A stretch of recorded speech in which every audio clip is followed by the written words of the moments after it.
Vasari Gaura Bhakta Vrinda, Hare Krishna Krishna Krishna Hare Hare, Hare Rama Rama Rama Hare Hare, Hare Krishna Krishna Krishna Hare Hare, Hare Rama Rama Rama Hare Hare, Hare Krishna Krishna Krishna Hare Hare, Hare Rama Rama Rama Hare Hare.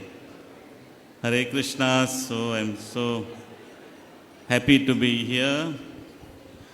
உங்களை சந்தித்தில் எனக்கு பெரும் மகிழ்ச்சி அடைகிறேன். Thank you to the organizers, Shankardari Prabhu, Balaram Govinda Prabhu and everybody else who have put this wonderful attraction so that all of us have come here for this Guru Agya. இந்த குரு ஆக்யா நிகழ்ச்சியை ஏற்படுத்தி கொடுத்த சங்கதாரி பிரபு, பலராம் பிரபு இவங்களுக்கு ரொம்ப special நன்றி தெரிவிக்கிறேன். I came the last time, I missed it and I saw just through the videos it was so attractive and I came here, I see it's really attractive. முதல் குரு ஆக்ஞா ப்ரோக்ராம்னால வர முடியல, நான் வீடியோவில் தான் பார்த்தேன். அதை பார்த்து ரொம்ப அட்ராக்ட் ஆகி எப்படியாவது இந்த குரு ஆக்ஞா வரணும்னு வந்தேன். உண்மையாலுமே இது ரொம்ப அட்ராக்டிவாக இருக்குது. Especially get the mercy darshan of Srila Guru Maharaj. குறிப்பாக குரு மகாராஜோடைய தர்ஷன், அவருடைய கிருபைக்கு பாத்திரமாகுவது ரொம்ப ஆனந்தமாக இருக்குது. So this program I see is very successful. Even right from the beginning I saw.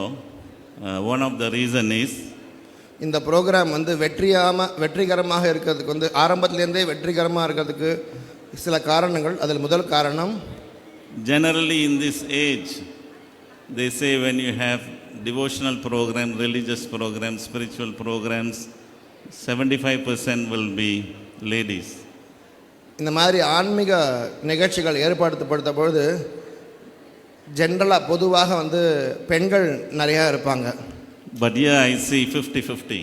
ஆனால் இங்கே பெண்களும் ஆண்களும் சரிபாதியாக இருக்கிறத பார்த்து சந்தோஷப்பட்டிருக்கேன். So the men have caught up. ஆம்பளைங்கள் எழுந்துட்டார்கள். And the ladies are keeping their share. பெண்கள் எனிவே அவங்களுடைய ஷேரை மெயின்டைன் பண்ணுறாங்க. So it's very nice to see such strong combination of devotees here and many from South India, where I always wondered in Malaysia, always thinking what is happening in South India. இந்த மாதிரி ஆண்கள் பெண்கள் இணைந்து இந்த நிகழ்ச்சியில் வெகுமதியாக பங்கேற்கிறது பார்த்து ரொம்ப சந்தோஷமாக இருக்குது.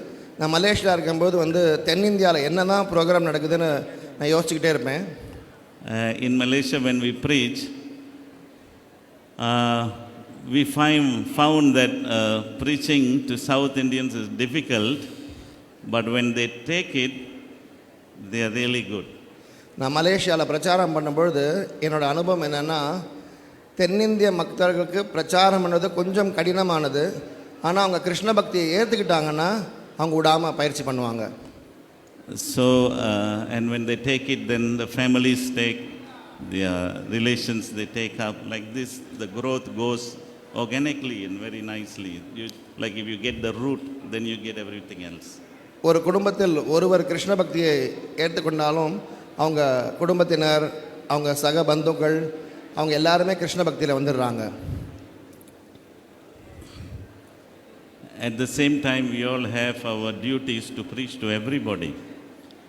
அதே சமயத்தில் நம்மளுடைய கடமை கிருஷ்ண பக்தியை அனைவருக்கும் கொடுக்க வேண்டியதாகும். So in our country we have the Chinese, we have quite a few other races who we get to preach to. மலேசியாவில் தென்னிந்திய மக்கள் இல்லாமல் மற்ற சைனீஸ் இதர மக்களுக்கும் இருக்காங்க. அவங்களுக்கும் நாங்கள் கிருஷ்ண பக்தி கொடுக்க வேண்டியது எங்களோட கடமை. In fact, in the beginning times of the movement, we distributed more Chinese books than Tamil books. மலேசியாவில் கிருஷ்ண பக்தியை தொடங்கின போது நாங்கள் சைனீஸ் புஸ்தகத்தை இந்தியன் புக்ஸோட ஜாஸ்தி நாங்கள் டிஸ்ட்ரிபியூட் பண்ணோம். More even than English books or Chinese books. ஆங்கில புஸ்தகத்தோட ஜாஸ்தி சைனீஸ் புக்ஸ் தான் நாங்கள் டிஸ்ட்ரிபியூட் பண்ணோம். But like what Srila Prabhupada said, it takes a bit longer time to make them devotees. Sreela Prabhupad அடிக்கடி சொல்கிறபடி அவங்கள கிருஷ்ண பக்தியில் கொண்டு வரது வழக்கத்தை விட கொஞ்சம் அதிகமான சமயம் எடுக்கும். So I was told to speak about sadhana and I think I got about given 30 minutes. I'll try to finish it all within that time and giving one or two Guru Maharaj Leelas in between. எனக்கு கொடுக்க அரை மணி நேரத்தில் வந்து குரு மகாராஜ லீலைகளும் சாதன பக்தியை பற்றியும் குரு மகாராஜோட ஒரு சில லீலைகளையும் நான் உங்களுடைய கலந்து பகிர்ந்துக்க நினைக்கிறேன். So we all know that in transcendental service that we are very lucky that we are given this opportunity to engage our senses in the service of the Supreme Lord Sri Krishna and thus experience transcendental devotional service. நாம் அனைவரும் பெரும் பாக்கியசாலிகளாக கருத வேண்டும். ஏனெனில் இந்த உன்னத கிருஷ்ண உணர்வில் பங்கேற்கக்கூடிய வாய்ப்பு நமக்கு கொடுக்கப்பட்டிருக்கிறது. இது அபூர்வமான ஒரு வாய்ப்பு. Because that's, I think in Kali Yuga, that's the best we can do. இந்த கலியுகால இதை விட சிறந்தது வேற எதுவுமே கிடையாது. And that's what is given for us in this age. இதைத்தான் இந்த கலியுகத்துக்கு நமக்காக கொடுக்கப்பட்ட ஒரு வழிமுறை. You can just imagine if you are told not to engage your senses and you can achieve perfection. உங்கள்கிட்ட யாராவது வந்து நீங்கள் வந்து உங்கள் இந்திரியத்தை வந்து எதிரையும் யூஸ் பண்ணாதீங்க, அதே சமயத்தில் நீங்கள் வந்து உன்னத நிலை அடைங்கன்னு சொன்னால் உங்களுக்கு என்ன புரியும்? So that's going to be very difficult. ரொம்ப கடினமான ஒரு சுச்சுவேஷன் ஆகிடும் அது. So in our sadhana bhakti, we are able to engage our senses with some very nice regulative principles that are given, such as waking up early in the morning, chanting Hare Krishna, following the 4 principles, and studying Srila Prabhupada's books, associating with devotees. இந்த கிருஷ்ண உணர்வில் நமக்கு வந்து நம்மள புலன்களை கிருஷ்ண சேவையில் ஈடுபடுத்தி அதிகாலையில் எழுந்து சேவைகள் செய்து பகவான் நாமத்தை துதித்து இது மாதிரி நமக்கு வந்து பலவித ஆக்டிவிட்டீஸ் கொடுக்கறதுனால நம்மளால் வந்து இதுக்கு கனெக்ட் பண்ணி பார்க்க முடியுது. And Srila Prabhupada gives the example like a child beginning to walk, and that sadhana, and gradually he doesn't fall and he walks very nice. பிரபுபாதர் சொல்வது போல ஒரு சிறு குழந்தை நடக்க பயிலும் பொழுது ஆரம்பத்தில் கொஞ்சம் தத்தளித்து நடந்தாலும் அதை நடக்க நடக்க பழகி பழகி பழகி அந்த குழந்தை தானாக நடக்க ஆரம்பித்து விடுகிறது. And then he says the spiritual master is like a psychiatrist, and he is bringing the patient to sanity by giving therapeutic behavior. Prabhupada சொல்கிறாரு, ஒரு ஆன்மீக ஆசான் ஒரு மருத்துவரை போல், சைக்காட்ரிக் மனோ தத்துவ மருத்துவரை போல் எப்படி ஒருவர் நோயாளியாக இருந்த ஒருவரை நல்ல குணத்திற்கு மாற்றி அவரை சரி வழிப்படுத்துவதற்காக உதவி செய்கிறாரோ அது மாதிரி ஒரு ஆன்மீக ஆசான் ஒருவருக்கு உதவி செய்கிறார். And the essence is to do all those things necessary so then we can fix our mind on Krishna. சாரமானது என்னன்னா, நாம் கிருஷ்ண உணர்வில் இருப்பதற்காக என்னென்ன தேவையோ அதை நாம் செய்ய வேண்டும். And Narada Muni goes as far as saying by any means. Narada முனி சொல்றார், எப்படியாவது நாம் கிருஷ்ண உணர்வில் இருந்தாக வேண்டும். And the example is given of Kamsa, Shishupal, like that, where they are always thinking of Krishna. சில சமயம் வந்து இந்த உதாரணங்கள் கொடுக்கப்படுது, எப்படி கம்சனும் சிசுபாலனும் கிருஷ்ணரை பற்றி நினைத்தானோ அப்படியாவது. And the Acharya said that Srila Prabhupada, finally the Hare Krishna mantra, Hare Krishna, Krishna Krishna, Hare Hare, Hare Rama, Rama Rama, Hare Hare is the best method, effective means to fix our mind on Krishna. ஆச்சாரியர்கள் கூறுவது போல, ஸ்ரீல பிரபுபாதர் கூறுவது போல, நாம் நம்முடைய மனதை சரியாக கூர்மையாக வைக்க ஒரே ஒரு வழி Hare Krishna மகாமந்திரத்தை உச்சரிப்பதே. I was coming to the temple since 1981. நான் இஸ்கான் கோவிலுக்கு 1981 வர தொடங்கினேன். Krishna broke my leg. During a football game, I broke my leg. கிருஷ்ணர் நான் ஒரு வாட்டி ஒரு விளையாட்டில் இருக்கும்போது என்னுடைய காலை வந்து உடைச்சிட்டார். So I went for my surgery and I had 3 months of a holiday, medical holiday. 3 மாதம் வந்து மருத்துவ விடுமுறைக்காக நான் வந்து ரெஸ்ட்டில் இருந்தேன். And so I had the opportunity to read Srila Prabhupada's books and also visit the temple when I was discharged from the hospital. அந்த 3 மாசத்துல நான் வந்து பிரபுபாதருடைய புத்தகத்தை படிக்கிறதும் கோவில்களை வந்து போய் தரிசனம் பண்ணிட்டு வரதும் வந்து ஒரு ஒரு வாய்ப்பு கிடையாது எனக்கு. And devotees would have always telling me, Prabhu, you please chant Hare Krishna. எப்பப்பெல்லாம் நான் கோவிலுக்கு போனாலும் பக்தர்கள் வந்து ஹரே கிருஷ்ண மகாமந்திரத்தை ஜபிங்க, ஹரே கிருஷ்ண மகாமந்திர உச்சாரணம் செய்யுங்கன்னு சொல்லுவாங்க. I enjoyed hearing Hare Krishna, but I didn't enjoy chanting. நான் ஹரே கிருஷ்ண மகாமந்திரத்தை கேட்பதில் எவ்வளவு ஆனந்தம் கிடைத்ததோ அந்த அளவுக்கு நான் வந்து உச்சரிப்பதில் ஆனந்தம் காட்டவில்லை. And I enjoyed reading books. புஸ்தகம் படிப்பதில் ஆர்வம் காட்டினேன். It went on till about 1983. 2 வருடங்கள் 1983 வரை இதே மாதிரி சென்றது. So in sadhana it says finally the mercy comes from the devotee. சாதன பக்தியில் கூறப்படுவது போல பக்தர்களின் கருணை வர வேண்டும். So one day I was in the book room arranging books with His Holiness Janananda Goswami. That time he was Janananda Prabhu.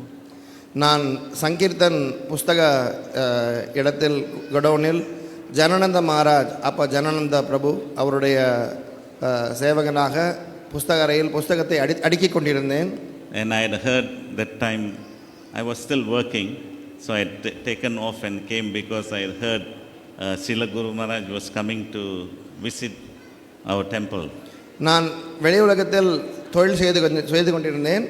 ஆனால் குரு மகாராஜ் வருவார் அப்படின்னு கேட்ட உடனே நான் வந்து கோவிலுக்கு வந்தேன். So as we were arranging the books and suddenly this door opened at the back of me. The door. நாங்கள் வந்து புஸ்தகத்தை அரேஞ்ச் பண்ணிட்டே இருந்தோம். திடீர்னு பார்த்தா எங்களுக்கு பின்னாடி கதவு திறந்தது. And then of course we turned and then it was Guru Maharaj, standing very tall and very fit and sharp. எங்களுக்கு பின்னாடி வந்து பரம்பூஜ்ய ஜெயபதாக மகாராஜ் குரு Maharaj, tall and fit and a gigantic personality. And then he looked at me into the eyes. Then Janananda Maharaj introduced, this is Bhakta Shiva and so and so. குரு மகாராஜ் என்னுடைய கண்ணில் கூர்மையாக பார்த்தார். ஜனநந்த மகாராஜ் வந்து குரு மகாராஜ்கிட்ட என்ன introduce பண்ணார், இவர் தான் பக்த சிவா அப்படின்னு சொல்லி. All the time devotees were telling me, please chant, please chant. But this time, it was the first time Guru Maharaj, is speaking to me and saying, he looked straight into my eyes, then he asked, how many rounds are you chanting? இதனால் வரலும் நிறையா பக்தர்கள் என்னை வந்து ஜபம் பண்ணு சொல்லிட்டே இருந்தாங்க. முதல் முறையாக குரு மகாராஜ் என்னை பார்க்குறார், என்னை கண்ணில் கூர்ந்து பார்த்து எத்தனை மாலை ஜபம் பண்ணுற அப்படின்னு கேட்டார். So it was as if he already expected I should have been chanting Hare Krishna. குரு மகாராஜ் வந்து நினச்சிருந்திருப்பார் போல இருக்கு, நான் ஏற்கனவே ஜபம் பண்ணிட்டு தான் இருந்தேன் அப்படின்னு நினச்சிருந்திருப்பார் போல இருக்கு. But I was not chanting on beats. ஆனால் நான் அப்போ ஜபம் பண்ணதில்லை. Then I couldn't answer, I fumbled. என்ன பதில் சொல்கிறதுன்னு தெரியல, எனக்கு கொஞ்சம் கூச்சமாக இருந்தது.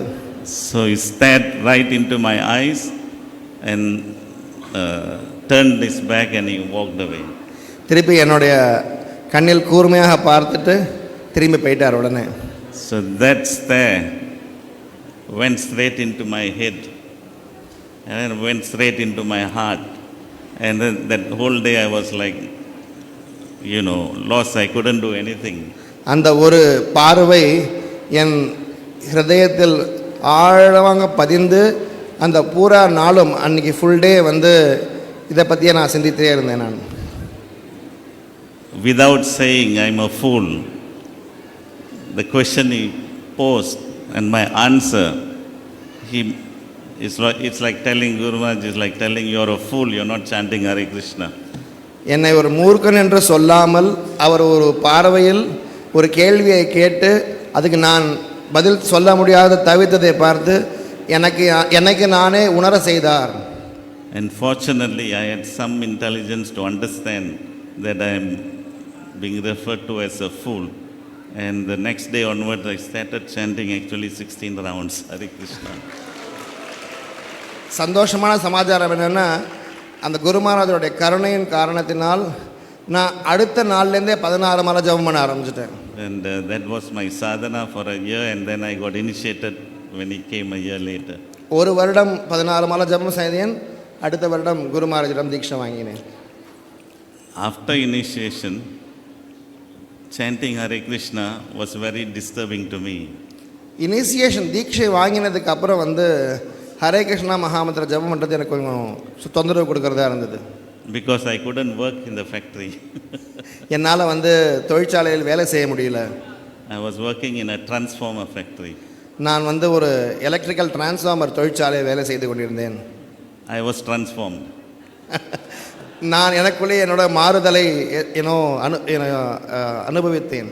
And 1 year later, I gave up my job when I joined the temple. அப்பையிலேருந்து ஒரு வருஷம் கழித்து நான் அந்த வேலையும் தியாகம் செய்தேன். Because every day of that 1 year after my initiation, I was feeling guilty. What am I doing for Krishna? நான் எப்போ தீட்சை வாங்கினோ அப்பையிலேருந்து தினந்தோறும் எனக்குள்ளேயே ஒரு சுபாவம் ஒரு சிந்தனை வந்து கொண்டே இருந்தது, நான் என்னுடைய நேரத்தை ஏன் இப்படி வீணடிக்கிறேன் என்று. Going to work was torture. தொழிற்சாலைக்கு போவதே ஒரு பெரிய தொந்தரவாக இருந்தது. Going to the temple was more torture. கோவிலுக்கு போவது அதை விட பெரிய ஒரு பாரமாக இருந்தது. Because every time I go, Jananda Maharaj or some Maharaj will be there. Bhakti Vikas Maharaj they all used to come very much. When are you joining? When are you leaving your job? When are you wasting your life? நான் எப்பப்பெல்லாம் கோவிலுக்கு போகிறேனோ அப்போ ஜனநந்த மகாராஜோ பக்தி விகாஸ் மகாராஜோ யாரோ ஒரு மகாராஜ் என்னை கேள்வி கேட்டே இருப்பாங்க, நீ ஏன்பா வெளி உலகத்தில் அப்படி டயத்தை வேஸ்ட் பண்ணிகிட்டே இருக்க, எப்போ நீ கோவில் ஜாயின் பண்ண போகிற, எப்போ கோவில் ஜாயின் பண்ண போகிறேன்னு கேட்டுகிட்டே இருப்பாங்க. So every Sunday that would be the every weekend affair is to get me and preach to me, you join. ஒவ்வொரு ஞாயிற்றுக்கிழமையும் எது நடக்கலையோ அவங்க எல்லாரும் சேர்ந்து எனக்கு பிரச்சாரம் செய்து எப்படியாவது நீ கோவிலில் சேருன்னு சொல்லுவாங்க. And because many of my friends and schoolmates also, we were running a Namahatta, they also were with me. So Jananda Maharaj said, because of you, nobody is joining, you are not joining. என்னுடைய நண்பர்கள் நாங்கள் எல்லாரும் சேர்ந்து சில நாமஹட்டா பிரச்சாரம் செய்து கொண்டிருந்தோம். ஜனநந்த மகாராஜ் கூறினார், நீ ஒருத்தன் ஜாயின் பண்ணாமல் இருக்கிறதுனால உன்னுடைய நண்பர்கள் யாருமே வர மாட்டேங்கிறாங்கப்பா. So one Sunday he called me, then I said, Maharaj, I am joining next week. ஒரு ஞாயிற்றுக்கிழமை நான் கூப்பிட்டார், அவர்கிட்ட உடனே சொல்லிட்டேன், மகாராஜ் நான் அடுத்த ஞாயிற்றுக்கிழமைலேருந்து ஜாயின் பண்ணிடுறேன் மகாராஜ். He couldn't believe. என் மேலே அவருக்கு நம்பிக்கை வரவே இல்லை. So by the association of devotees and the sadhana they were teaching us, it helped us make a very important decision in my life, that I joined, and gradually I joined. Then so many, all the others with me, they were all one by one they were joining. The temple was without any, just one brahmachari before. All of a sudden it was, the Namata which we were running was closed down because we had all moved into the temple. இந்த பக்தருடைய சங்கத்தினோட எங்களுக்கு கிடைச்ச ஒரு பெரிய ஒரு பாக்கியம் என்னென்னா, அந்த சங்கத்தினால கொஞ்சம் கொஞ்சமாக நாங்கள் மாறி, முதல்ல நான் கிருஷ்ண பக்தியில் முழுவதுமாக ஜாயின் பண்ணேன். அப்புறம் என்னோட நாமகட்டால் இருந்த அத்தனை நண்பர்களும் கோவிலில் முதல்ல நாங்கள் கோவிலில் ஒரே ஒரு பிரம்மச்சாரி தான் இருந்தாங்க. இப்போ நாங்கள் எல்லாருமே பிரம்மச்சாரி ஆனதுக்கப்புறம் அந்த நாமகட்டாவே மூட வேண்டியதாக சுச்சுவேஷன் வந்தது.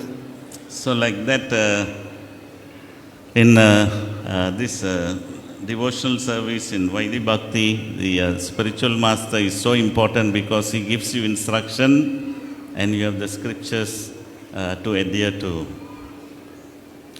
வைதி சாதன பக்தியில் ஆன்மீக ஆசானின் கட்டளை, ஆன்மீக ஆசானின் அருள் நமக்கு ரொம்ப முக்கியமானது.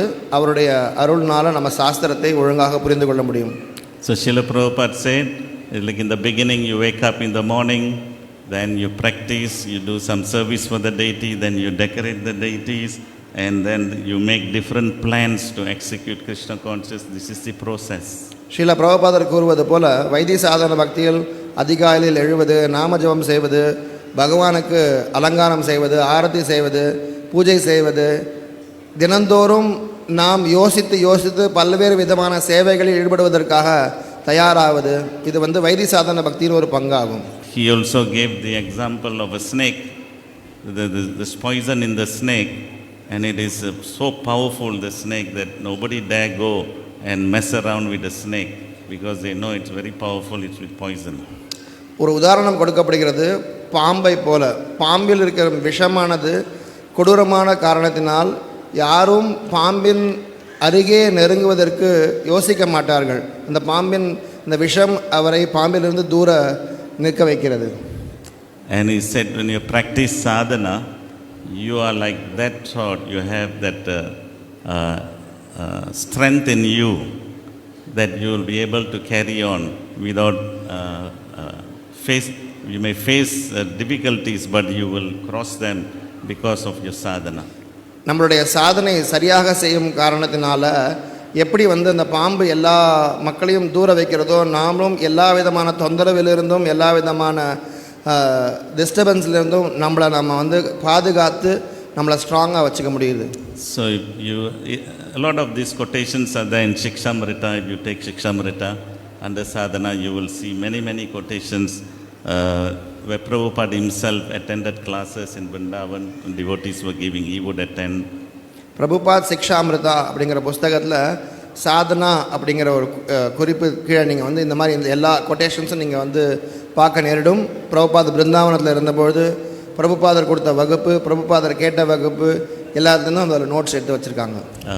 One instance he said, you please chant, follow the 4 regulative principles, chant Hare Krishna, and if you don't have faith, never mind, you try it for 1 month, surely all your problems will be solved. ஒரு இடத்துல பிரபுபாத் சொல்கிறாரு, நீங்கள் 16 வாரம் ஜபம் செய்யுங்க, 4 சட்டத்திட்டத்தை கடைப்பிடிங்க, உனக்கு நம்பிக்கை இல்லைன்னா ஒரே ஒரு மாதம் நான் சொல்கிறது நீங்கள் கடைப்பிடிச்சு பாருங்கள், உங்களுக்கே உங்கள் மாற்றம் தெரியும். So like this, and by the association of devotees, like here we have many, one enthuses the other to come. ஒரு பக்தர்களுடைய குழுமத்தில் சங்கத்தில் ஒருத்தர் இன்னொருத்தரை உற்சாகப்படுத்துகிறோம். அந்த அசோசியேஷன் பக்தர்கள் சங்கம் ரொம்ப முக்கியமானது. So and in the early days, sadhana was very much stressed in our movement. Krishna பக்தி இயக்கத்தில் ஆரம்ப காலத்தில் சாதனை செய்வதுங்கிறது ரொம்ப ஒரு ஸ்ட்ரெஸ்ஃபுல்லானது, ஒரு தாக்கம் ஏற்படுத்தக்கூடியதாக இருந்தது.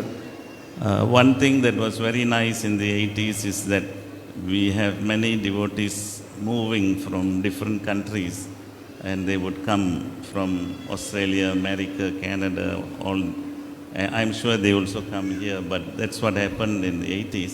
It was very much an international movement, and you would see all of them doing the sadhana. ஆரம்ப காலத்தில் பக்தர்கள் ஒரு தேசத்திலிருந்து இன்னொரு தேசம், ஒரு இடத்துலேருந்து இன்னொரு இடம் மாறி மாறி சென்று பிரச்சாரம் செய்து கொண்டே இருந்தார்கள். இங்கேயும் வந்திருப்பார்கள் என்று நினைக்கிறேன். அந்த மாதிரி பக்தர்கள் மாறி மாறி பிரச்சாரம் செய்யும்போது சாதனையை பற்றி ரொம்ப முக்கியத்துவம் கொடுத்தார்கள். It was very inspiring to see that. Such அந்த மாதிரி ஒரு நிலைமையை பார்க்கறது ரொம்ப உற்சாகமாக இருந்தது. So it's ISKCON, International Society for Krishna Consciousness. அகில உலக கிருஷ்ண பக்தி இயக்கம் இந்த மாதிரி பல்வேறு தேசத்திலிருந்து மக்களை பார்க்கும்போது ரொம்ப உற்சாகமாக இருந்தது. Sometimes for some it is individual society for Krishna consciousness. சில பேருக்கு அகில உலகங்கிறதுக்கு பதிலாக இண்டிவிஜுவல் சொந்தமான நம்மளுடைய அப்படின்னு நினச்சிப்பாங்க. But Srila Prabhupada run International Society for Krishna Consciousness, where one helps the other. ஆனால் பிரபுபாதர் ஒருத்தர் இன்னொருத்தருக்கு உதவி செய்கிறதுக்காக தான் அகில உலக கிருஷ்ண பக்தி இயக்கத்தை ஏற்படுத்தினார்.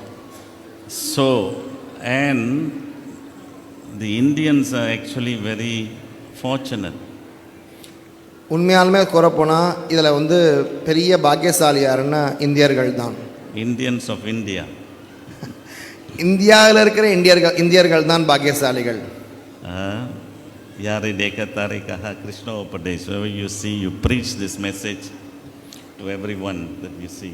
சைத்தன்ய மகாபிரபு சொல்ற மாதிரி யாரை தேக்கா தாரே கஹா கிருஷ்ண உபதேஷ், நம்ம யாரை பார்த்தாலும் கிருஷ்ண பக்தியை சொல்லி தரணும். அது இந்தியாவில் சுலபமாக செய்ய முடியுது. This you can do. இதை நம்ம இங்கே செஞ்சே ஆகணும்.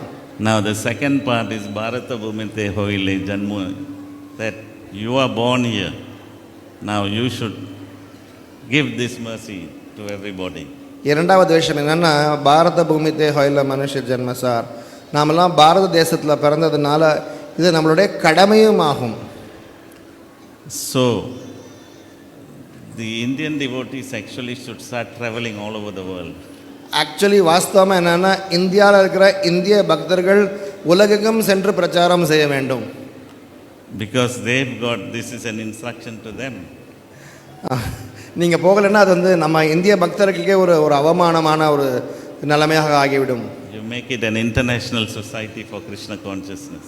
அகில உலக கிருஷ்ண பக்தி இயக்கத்தை உண்மையாலுமே அகில உலகத்துக்கு கொண்டு செல்றதுக்கு நமக்கு ஒரு பொறுப்பு இருக்குது. So you please come to Malaysia, Singapore, Thailand, Indonesia. We need to see so many devotees and they can come. This is, and Guru Maharaj, he wants, his presentation, he was saying how he wants so many gurus. So you please take this instruction and make it as spiritual colonialism. குரு மகாராஜ் நேற்று சொன்ன மாதிரி வந்து நாம் அனைவரும் குருவின் பொறுப்பை எடுத்துக்கொள்ள வேண்டும்.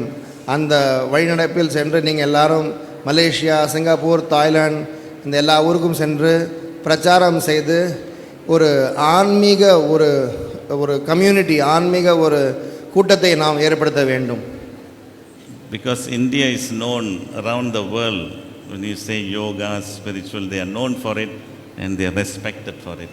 உலகெங்கிலும் இந்தியர்கள் வந்து யோகா, ஆன்மீகம் அப்படிப்பட்ட ஒரு விஷயத்தில் இந்தியர்களை மதிக்கிறார்கள். So like it seemed like the theme was we are supposed to go to the spiritual master, but all this while Guru Maharaj has been coming to us, not just India but in Malaysia, in practically every town and village Guru Maharaj went. We have established centers, we are doing Rath Yatras. குரு ஆக்ஞாவின் குறிக்கோள் வந்து நாம் அனைவரும் குருவிடம் சென்று குருவுக்காக சேவை செய்ய வேண்டுமான ஒரு நிலைமை. ஆனால் கூறுவது போல் குரு மகாராஜ் நம்மளை தேடி இங்கே வரார். இங்கே மட்டும் இல்லை, மலேசியாவில் எல்லா கிராமம், நகரம், ஒவ்வொரு இடத்துக்கும் குரு மகாராஜ் சென்று பிரச்சாரம் செய்திருக்கிறார். First Prabhupada came in 71, he went to about 4 main cities in 5 days, 4 cities. 1971 பிரபுபாதர் முதல் முறையாக மலேசியா வந்தார். 4 நகரத்திற்கு அங்கே சென்றார். And Guru Maharaj came, he went everywhere. ஆனால் குரு மகாராஜோ மலேசியாவில் எல்லா இடத்துக்கும் சென்றார். So His Holiness Bhakti Purushottam Maharaj said, Balaram Govinda Prabhu said that it's a devotee who should go to see the spiritual master. பக்தி புருஷோத்தம் மகாராஜ் கூறினது போல், பலராம் கோவிந்த பிரபு கூறினது போல், பக்தர்களான நாம் குருவை அணுக வேண்டும். So now the time has come for us to, like Maharaj said, the 4 places he is saying how everybody gathered together. It's big, very big. So அதற்கான நேரம் வந்துவிட்டது. இந்த தருணத்தில் வந்து நாம் அனைவரும் குரு மகாராஜரை அணுகி அவருக்கு சேவை செய்து நாம் உதவி செய்ய வேண்டும். So in Spain, 1989, when I was going there to serve Guru Maharaj. 1989 குரு மகாராஜுக்கு சேவை செய்வதற்காக நான் குரு மகாராஜிடம் ஸ்பெயின் நாட்டிற்கு சென்றிருந்தேன். So sadhana is important. நம்மளுடைய சாதனை நமக்கு ரொம்ப முக்கியமானது. But they'll say something else is also side by side very important. அதோட சார்ந்து மற்ற ஒரு விஷயத்தையும் முக்கியத்துவம் கொடுக்கிறார்கள். So Guru Maharaj had this injury in his neck. And so he fought very hard in the hospital to get out of the hospital. அவருக்கு அந்த 1989 கடந்த அந்த ஒரு விபத்தானது அந்த மருத்துவமனையில் இருந்தபோது குரு மகாராஜ் தன்னுடைய உடல்நிலைக்காக போராடி மருத்துவமனையிலிருந்து சீக்கிரமாக வெளியே வர வேண்டும் என்று போராடினார். So I went there and the day I landed I was very sick, mostly. நான் ஸ்பெயினில் குரு மகாராஜுக்கு சேவை செய்கிறதுக்காக போனேன். ஆனால் என்னோட உடல்நிலை அங்கே பாதிக்கப்பட்டது. So I told Guru Maharaj, I'll just go to the temple, take rest, tomorrow I will come and serve you. நான் குரு மகாராஜ்கிட்ட போய் சொன்னேன், குரு மகாராஜ் எனக்கு உடம்பு சரியில்லை, நான் கோவிலுக்கு போய்ட்டு ரெஸ்ட் எடுத்துட்டு நாளைக்கு வந்து உங்களை வந்து பார்க்குறேன் அப்படின்னு சொன்னேன். I was afraid I'll cough and pass on the bacteria whatever to Guru Maharaj. எனக்கு லேசாக பயமாக இருந்தது, என்னுடைய உடல்நிலை கம்மியாக இருந்த சுச்சுவேஷன் வந்து குரு மகாராஜுக்கு பரவக்கூடாது என்று. He said, no, you stay here that night. The first day itself, I stayed in the hospital. இல்லை நீ போகாத, நீ இங்கே இருன்னு சொல்லி குரு மகாராஜ் வந்து அங்கே தங்க சொன்னார். So the Nectar of Devotion series came out that time, that cassettes. அந்த சமயத்தில் நெக்டர் ஆஃப் டிவோஷன் எசன்ஸோட புஸ்தகம் வந்து வெளிவந்தது. So he said, play that all night long. குரு மகாராஜ் வந்து அந்த ரெக்கார்டிங்கை வந்து ராத்திரி ஃபுல்லாக நீ வந்து அதை ப்ளே பண்ணுன்னு சொன்னார். So I thought Guru Maharaj was tired and sick, but actually I was tired and sick. குரு மகாராஜ் வந்து தனக்காக ப்ளே பண்ண நினச்சேன், அது வந்து எனக்கு வந்து உதவியாக இருந்தது. அது Came a time I was playing the same tape instead of changing tapes. Sorry, I was playing the same cassette instead of changing cassette.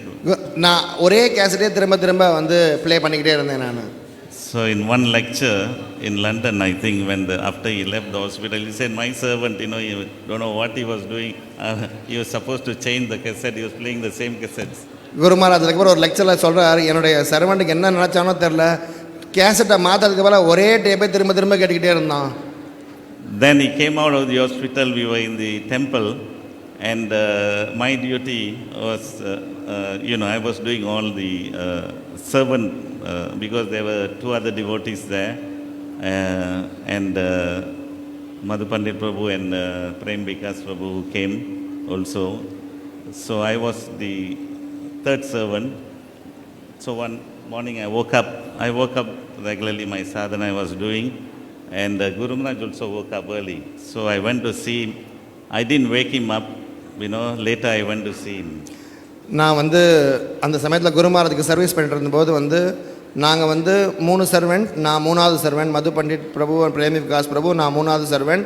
ஒரு சர்வெண்ட்டுக்கு தேவையான எல்லா வேலைகளும் செஞ்சுட்டேன், அரேஞ்ச் பண்ணுறது, செய்கிறது, கொள்வது செஞ்சுட்டே இருந்தேன் நான்.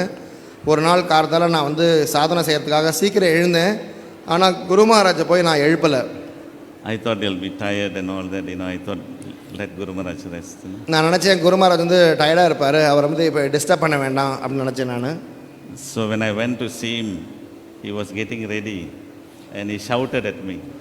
நான் போய் அவர் குரு மகாராஜை பார்க்க போகலான்னு போனபோது குரு மகாராஜ் ஆல்ரெடி தயாராகிட்டு இருந்தார், என்கிட்ட சத்தம் போட்டார்.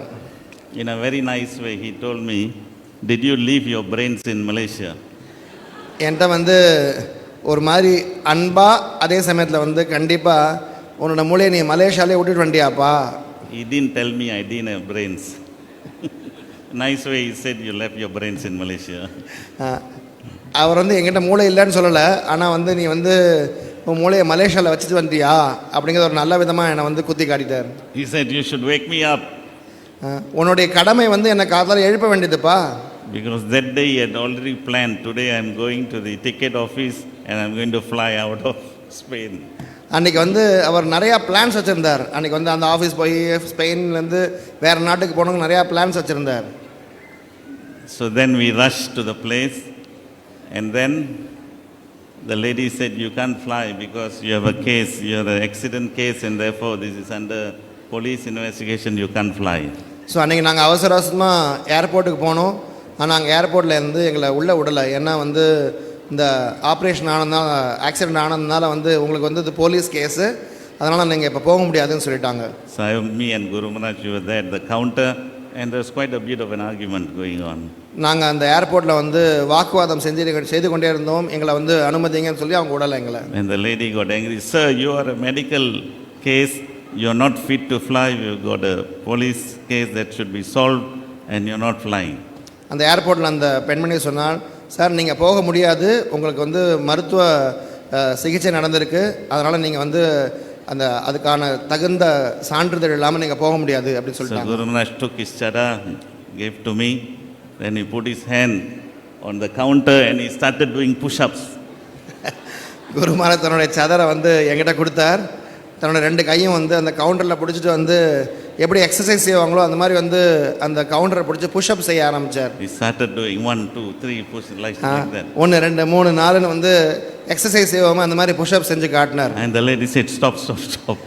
அந்த பெண்மணி சொன்னார், நிறுத்துங்க. Then she still said no. அப்புறமும் சொன்னால், சாரி சார் நீங்கள் போக முடியாது. Then she called an officer in London. So அவள் அங்கேருந்து ஒரு லண்டனில் ஒரு ஆஃபீஸருக்காக தொலைபேசி செய்தார்கள். And Guru Maharaj said, let me speak to her. So Guru Maharaj சொன்னார், நான் அவங்ககிட்ட பேசுகிறேன், என் ஃபோனை கொடுங்கன்னு கேட்டார். Then Guru Maharaj spoke to the officer and gave the phone back to this lady. குரு மகாராஜ் அந்த ஆஃபீஸர்கிட்ட பேசிட்டு இந்த பெண்மணிகிட்ட ஃபோன் கொடுத்தார். And this lady, she stood up. இந்த லேடி வந்து தன்னோட குறிச்சியிலேருந்து சேர்லேருந்து எழுந்து நின்ட்டாங்க. And she did like this. ஒரு சல்யூட் வச்சாங்க. She stamped her leg on the ground. திருப்பி இந்த கீழே பண்ணி நமஸ்காரம் பண்ணாங்க. You can fly. நீங்கள் வந்து கிளம்பி போகலாம் அப்படின்னு சொல்லிட்டாங்க. That's how determined Guru Maharaj is. He wants to get something done Nothing can stop him. குரு மகாராஜோடைய தீர்மானம், குரு மகாராஜோடைய அந்த டிட்டர்மினேஷன் வந்து ரொம்ப ஆணித்தரமானது. Because the 2 days before Prem Vikas Prabhu went to change the ticket and all that, he couldn't do it.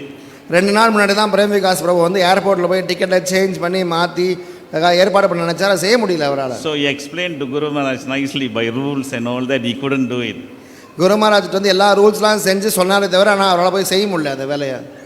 Then you should pray to Lord Chaitanya Mahaprabhu with Guru Maharaj. So you should pray to Gauranga and get it done. அப்போ குரு மகாராஜ் சொன்னா உன்னால் செய்ய முடியலன்னா சைத்தன்ய மகாபிரபுவை பிரார்த்தனை பண்ணு, சைத்தன்ய மகாபிரபுவை பிரார்த்தனை பண்ணி எப்படியாவது அந்த சேவையை செஞ்சு முடி அப்படின்னு சொன்னாராம். So that is Guru Maharaj, you know. அதுதான் குரு மகாராஜோடைய மகிமை. So at one point, so while doing the push-up, at one point he looked at me, it looks like we can't get out of this Madrid. குரு மகாராஜ் வந்து push-up பண்ணிட்டே இருக்கும்போது என்னை பார்த்தார், இங்கேருந்து நகர முடியாத போல இருக்கேப்பா அப்படிங்கிற மாதிரி பார்த்தார். என்ன what's time up, is it? Somebody should tell me which time up, otherwise I can just continue a little bit wherever here and there. So like that, this Guru Maharaj, he has his sadhana. குரு மகாராஜோடைய சாதனை வந்து பயங்கர ஒரு ஸ்பெஷலானது. And we have our rules and regulation which we follow, and we will get the results eventually. நாம் சட்டத்திட்டங்களை கடைபிடித்து சாதனையை பயிற்சி பண்ணும்பொழுது அதற்கான பலன் நமக்கு கட்டாயம் கிட்டுமாம். I was thinking one thing that, when I started, I joined the movement, and I was always very insecure when I joined. நான் இஸ்கானில் ஆரம்ப காலத்தில் ஜாயின் பண்ணும்போது எனக்கு ரொம்ப வந்து இன்செக்யூராக, எனக்கு வந்து கொஞ்சம் தயக்கமாகவே இருந்தது. Because I saw everybody in the temple, they were all young boys. I didn't see any old people. ஏன்னா அந்த கோவிலில் இருந்தாங்க அத்தனமே இளமையான ஒரு யங் பீப்புளாக இருந்தாங்க. யாருமே அங்கே வந்து வயசானவங்களே நான் பார்க்கல. I thought this movement, there are no old people, mature people, so I was feeling very insecure. இந்த மூமெண்ட்டில், இந்த இயக்கத்தில் எல்லாருமே வந்து யங் பீப்புளாகவே இருக்காங்களே, யாருமே ஓல்டான மக்களே இல்லையே, அதனால் எனக்கு கொஞ்சம் தயக்கமாகவே இருந்தது. Now 40 years later, I am still feeling insecure. 40 வருஷங்க வந்து இப்போ எனக்கு கொஞ்சம் தயக்கம் இருந்துகிட்டே இருக்கு. Now I see all old people in the temple and no young people. இப்போ எல்லா கோவில்லையும் பார்த்தா வயசானவங்க தான் ஜாஸ்தி இருக்காங்க, யங் பீப்புள் யாருமே இல்லை. So I was thinking of this Buddhist formula. எனக்கு ஒரு புத்திஸ்ட் ஒரு ஃபார்முலா ஒன்று எனக்கு ஞாபகம் வருது. In Thailand, Cambodia, they have this very nice system. Thailand, கம்போடியாவில் வந்து ஒரு அருமையான ஒரு சிஸ்டம் உண்டு. Where the Grihasthas, they are very much respected by the Buddhist wards, the temples. அதாவது கிரகஸ்தர்களை வந்து புத்திஸ்ட் அந்த ஆசிரமத்தில் இருக்கிறவங்க வந்து மரியாதை கொடுத்து அவங்கள ட்ரீட் பண்ணுவாங்க. And the Grihasthas respect the temple very much. அதே சமயத்தில் கிரகஸ்தர்களும் அந்த புத்திஸ்ட் சன்னியாசிகளை மரியாதை கொடுத்து. Every day there are thousands of monks walking on the street and holding the bhikkhu, begging. ஆயிரக்கணக்கான பிக்ஷுக்கள் வந்து தெருவில் வந்து நடந்து போய் கையில் வந்து பிக்ஷை இருக்கிறதுக்காக பாத்திரத்தை எடுத்துகிட்டு போவாங்க. And every one of them gets something. So அவங்க எல்லாருக்கும் ஏதாவது கொடுப்பாங்க. The family members will come out, put a table and they would drop things into their pot. So கிரகஸ்தர்கள் அங்கே இருக்கிற கல்யாணமானவங்க வெளியில் வந்து எல்லா பிக்ஷுக்களுக்கும் ஏதாவது அவங்க தானம் செய்வாங்க. Because this person who is dropping something, her son is somewhere a monk. யார் இந்த பிக்ஷை கொடுக்குறாங்களோ, ஏன்னா அவங்களுடைய மகன் எங்கேயோ ஒரு இடத்துல வந்து ஒரு பிக்ஷுவாக இருக்கிறார். The family is very highly respected if there is somebody practicing as a monk in. அவங்க யாராவது ஒரு குடும்பத்தில் ஒருத்தர் வந்து ஒரு பிக்ஷுவாக இருக்கார், ஒரு சன்னியாசியாக இருக்காருன்னா அந்த குடும்பம் வந்து பெரிய மரியாதைக்குரிய குடும்பமாக கருதப்படுகிறது. And in this way the monasteries are filled with monks. அங்கே இருக்கிற ஆசிரமம் எல்லாம், எல்லா ஆசிரமத்திலும் நிறையா பிக்ஷுக்கள் சன்னியாசிகள் இருக்கிறார். There are 300,000 monks in Thailand. 3 லட்சம் சன்னியாசிகள் அங்கே இருக்கிற ஆசிரமத்தில் இருக்காங்க. But they don't have to give their whole life. They go there like they'll try 3 months or 1 year, generally 1 year after school, or somebody is going to get a job, they would go. In this way, the temple functions very nicely, the monastery functions. அவங்க முழுவதுமாக அங்கே போக வேண்டிய நிலைமையில் சில சமயம் 3 மாதம் 6 மாதம் 1 வருஷம் அந்த மாதிரி அவங்க வந்து போய் பயிற்சி எடுத்து பழகி அவங்க பார்த்து அந்த மாதிரியான ஒரு சிஸ்டம் வந்து அங்கே இருக்குது. So this is a very nice offering by the Grihasthas, and then the monk for a year he tries, and some of them choose to remain, but most of them will go back. இந்த மாதிரி வந்து ஒரு system வந்து ஒரு கிரகஸ்த ஆசிரமத்துலேருந்து ஒருத்தர் போய் 3 மாதம் 1 வருஷம் இருக்கிறதுனால அவங்களுக்கு ஒரு பழக்கம் கிடைக்கிறது. இதில் சில பேர் வந்து சன்னியாசி ஆயிடுறாங்க, பட் பல பேர் திருப்பி கிரகஸ்த ஆசிரமத்துக்கே வந்துடுறாங்க. So they say actually among the monasteries are called universities. They have universities for monks. அங்கே வந்து சன்னியாசிகளுக்காக பிக்ஷுக்களுக்காக பல்கலைக்கழகமே இருக்கிறது. So I just thought how nice it is if we can have such a system. All our temples will be full of monks, and the grihasthas will always saying, oh, my son is there, I have to go to that. நான் யோசித்து பார்ப்பேன், நம்ம ISKCON கழகத்திலையும் நம்மள்ட்டையும் இதே மாதிரி நம்மளோட ஆசிரமம் முழுக்க சன்னியாசிகளும் பிரம்மச்சாரிகளும் நிறைந்திருந்து கிரகஸ்தர்கள் அதை இன்னும் அப்ரிஷியேட் பண்ணால் எவ்வளோ நல்லா இருக்கும் அப்படின்னு நான் நினச்சி பார்ப்பேன். So like that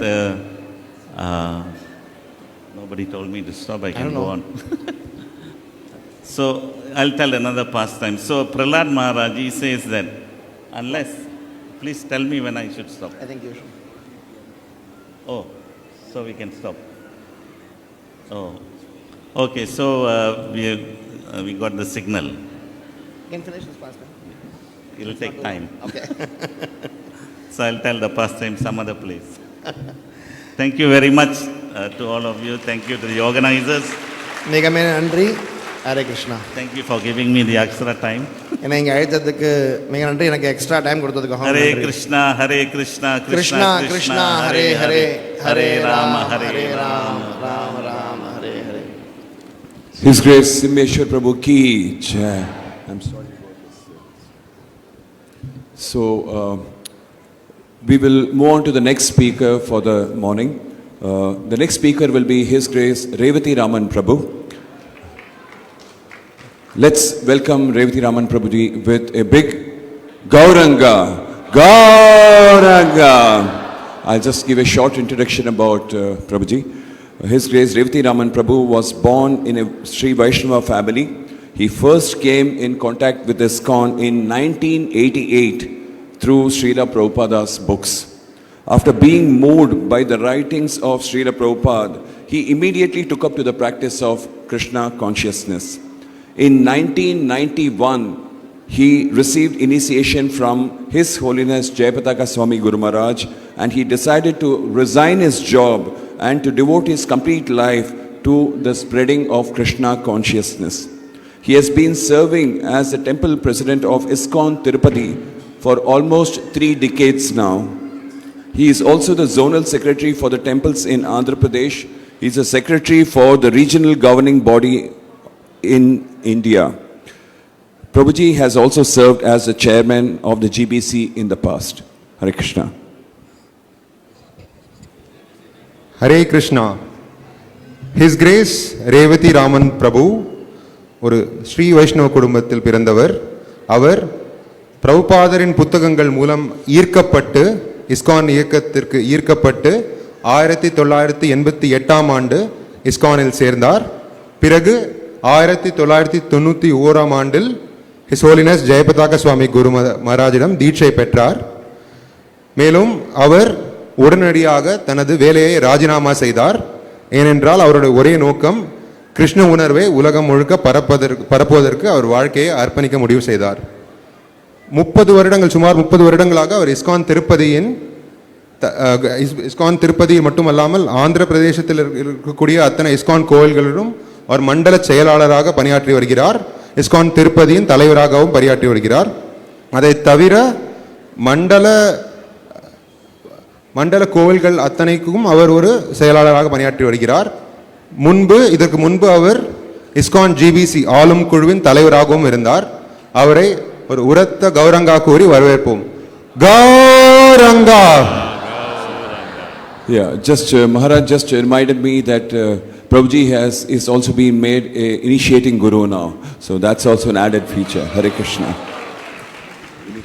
Hare Krishna. Hare Krishna. Just one announcement. This one announcement from the organizing team.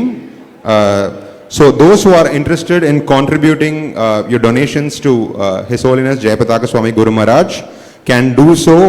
There is a table set up on this side of the stall. His Grace Sundara Krishna Prabhu is sitting there, so he is collecting the donations. Hare Krishna. ஒரே ஒரு தகவல் நிர்வாக குழுவிலிருந்து, யாரெல்லாம் குருமராஜிற்கு லக்ஷ்மி சேவை donation செய்ய ஆசைப்படுகிறீர்களோ, ஒரு table அங்கே இருக்கிறது, ஸ்டால் அந்த பக்கம். ஹிஸ் கிரேஸ் சுந்தர ரூப கிருஷ்ண பிரபு அவர் அங்கே இருக்கிறார். அவரிடம் சென்று நீங்கள் குரு மகாராஜின் உங்கள் காணிக்கையை செலுத்தலாம். ஹரே கிருஷ்ணா. Hare Krishna.